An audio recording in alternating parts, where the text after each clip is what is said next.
Olá! Hoje a gente vai mergulhar numa das histórias mais conhecidas do mundo, direto da fonte, lá no livro de Gênesis. Vamos entender passo a passo como o Jardim do Éden foi criado, desde uma terra completamente vazia até se tornar um paraíso com uma única e importantíssima regra. Mas antes de existir jardim, rio ou qualquer pessoa, como é que era o mundo? O texto de Gênesis nos mostra um cenário bem curioso. Não era um caos, não. Era mais como um mundo em silêncio, esperando. A ideia não é de um vazio, um nada. É mais como um palco que já está pronto, sabe? Uma tela em branco só esperando os primeiros traços que dariam início à vida que a gente conhece. E o primeiro ato dessa história acontece num mundo onde nem chovia ainda. Uma terra primitiva, quieta, sem nenhuma vegetação à vista. E é aqui que o texto nos dá uma pista fundamental. Olha só, a falta de chuva não era só uma questão de clima.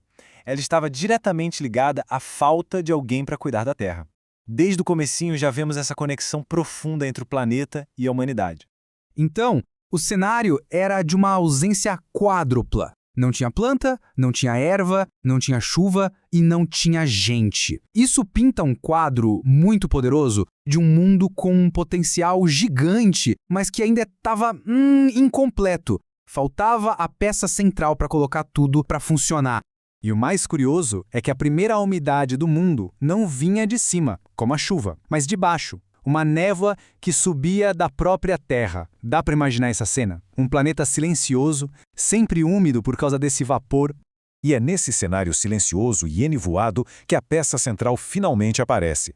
A história muda o foco, sai da visão geral do planeta e vai para um ato de criação muito pessoal, muito íntimo. A formação do primeiro ser humano.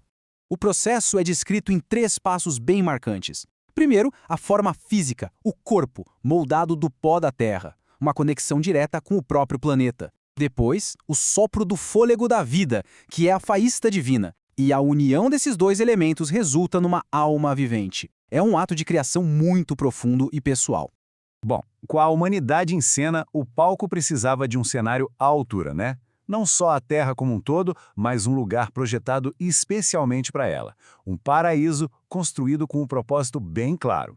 A localização é específica, no Oriente, no Éden. E aqui tem um detalhe importante, o ser humano não é criado dentro do jardim, ele é colocado lá. Isso sugere que o jardim foi um ambiente preparado com todo o cuidado para recebê-lo. E como era esse jardim?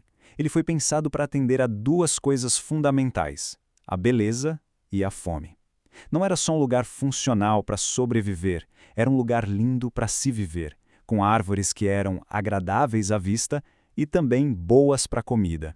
E bem no coração de toda essa fartura, 2 árvores se destacam. As 2 posicionadas no meio do jardim, uma oferece a vida, a outra o conhecimento do bem e do mal. Elas representam os 2 caminhos, as 2 possibilidades, bem no centro desse paraíso.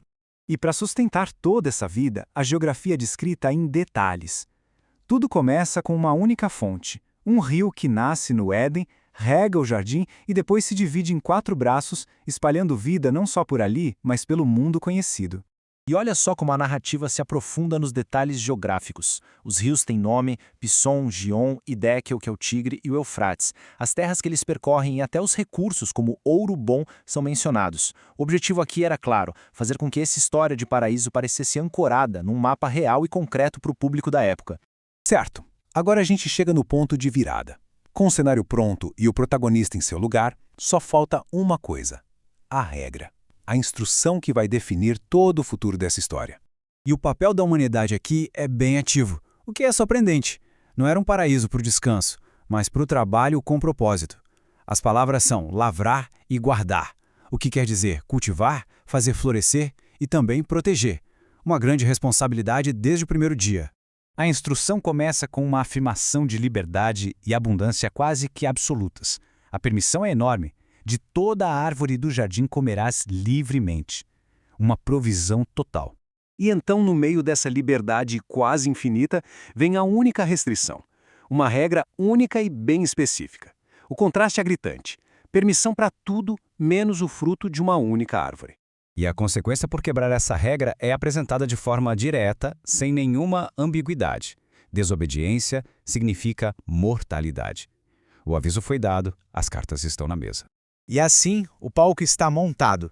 Um paraíso perfeito, um propósito claro, uma liberdade quase total e uma única e fatal proibição.